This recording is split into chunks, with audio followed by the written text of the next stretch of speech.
বাংলাদেশের একজন বীর যিনি ৪টি ভিন্ন দেশের হয়ে যুদ্ধ করেছেন, এমন এক ব্যক্তি যার কৌশল আর বীরত্ব বিশ্বের বুকে স্থায়ী ছাপ রেখে গেছে।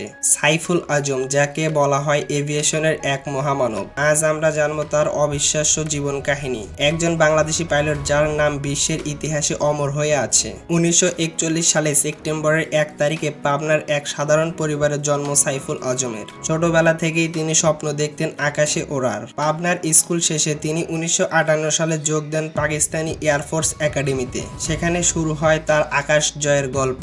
এরপর ১৯৬০ সালে জিটি পাইলট শাখায় কমিশন লাভ করেন। তারপর তিনি উচ্চ প্রশিক্ষণের জন্য চলে যান যুক্তরাষ্ট্রে এবং তিনি আমেরিকান বিমান বাহিনীর প্রশিক্ষণ শাখায় অংশগ্রহণ করে এভিয়েশন সংক্রান্ত বিভিন্ন ক্ষেত্রে দক্ষতা অর্জন করেন এবং প্রশিক্ষণ শেষে তিনি লাভ করেন টপ গান উপাধি।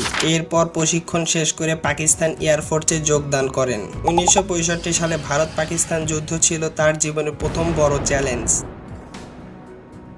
সাইফুল আজম পাকিস্তান এয়ারফোর্সের হয়ে অসাধারণ সাহসিকতা দেখান। ভারতীয় বিমান বাহিনীর একাধিক যুদ্ধ বিমান ভূপাতিত করে তিনি হয়ে ওঠেন কিংবদন্তি। সেই যুদ্ধ তার ক্যারিয়ারকে এনে দেয় প্রথম আন্তর্জাতিক স্বীকৃতি। কিন্তু তার কৃতিত্ব এখানে শেষ নয়। ১৯৬৭ সালে আরব ইসরায়েল যুদ্ধের সময় সাইফুল আজম জর্ডান, ইরাক এবং মিশরের পক্ষ হয়ে যুদ্ধ করেন। তার নেতৃত্বে ইসরায়েলের ৪টি যুদ্ধবিমান ধ্বংস করা হয়। এই অর্জন তাকে নিয়ে যায় এক অনন্য উচ্চতায়।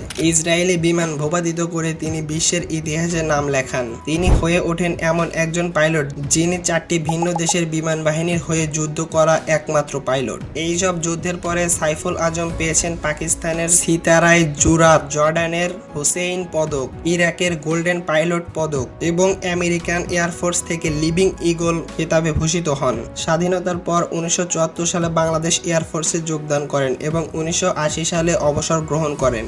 বাংলাদেশ সরকারের পক্ষ থেকে প্রদান করেন জাতীয় স্বীকৃতি। তারপর তিনি ১৯৯১ সালে বিএনপির হয়ে পাবনার ৩ নং আসন থেকে নির্বাচন করেন এবং সেখানে তিনি বিজয়ী হন।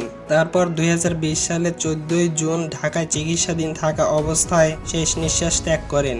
এইভাবেই শেষ হয়ে যায় এক বীরের গল্প। তার জীবনের প্রতিটা অধ্যায় আমাদেরকে শেখায় কেমন করে একজন মানুষ অসম্ভবকে সম্ভব করতে পারে। সাইফুল আজম শুধু একজন পাইলটই নন, তিনি ছিলেন এক জীবন্ত কিংবদন্তি।